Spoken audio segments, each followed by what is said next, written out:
Welcome back to Primetime News. Special welcome to folks on OneSpotMedia.com. Up first this evening, look for new opportunities. The message to Jamaican manufacturers and exporters this evening amidst news of a 10% tax on Jamaican goods being sent to the United States. The message from the Prime Minister comes as the country awaits details on the trade arrangements.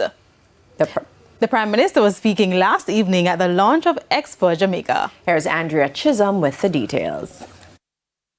Jamaica, like the rest of the world, has been on edge since U.S. President Donald Trump announced a new tariff structure. The U.S. is Jamaica's largest trading partner, and since 1983, Jamaica has been part of the Caribbean Basin Initiative (CBI), which provides duty-free access for items sent to the U.S. market. Prime Minister Dr. Andrew Holness says 90% of Jamaican exports benefit from the CBI. But given Trump's announcement of a 10% tariff on Jamaican goods, that special arrangement is in question. While the government of Jamaica has not yet received formal notification on the precise implementation procedures, including whether these new tariffs will override existing CBI provisions, we are actively engaging with the United States Trade Representative and other relevant authorities to seek urgent clarification. The Caribbean Basin Initiative (CBI) was part of discussions with the U.S. Secretary of State Marco Rubio. This was the Prime Minister at the press conference. The renewal of the Caribbean Basin Economic Recovery Act was raised as a matter of critical importance to trade for ourselves and for all CARICOM member states. The U.S. law which governs the CBI is set to expire in September 2030.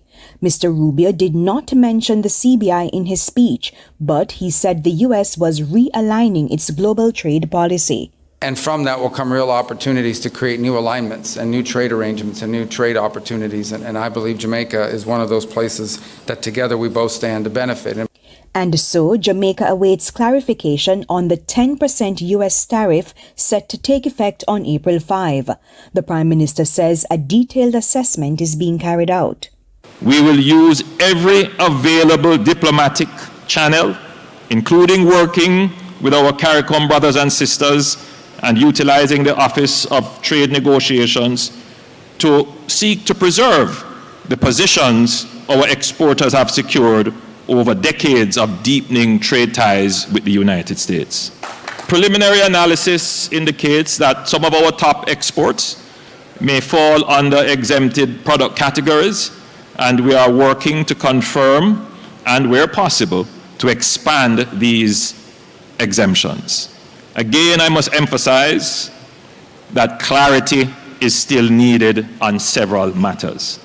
Even though global trade has been disrupted, Dr. Holness says the government stands ready to help the business community and gave them this message. There are opportunities that must be had. There are prospects to be uncovered. And so I urge my manufacturers, my business people, before you start to look at the negative, also look for the opportunities. Andrea Chisholm, TVJ News.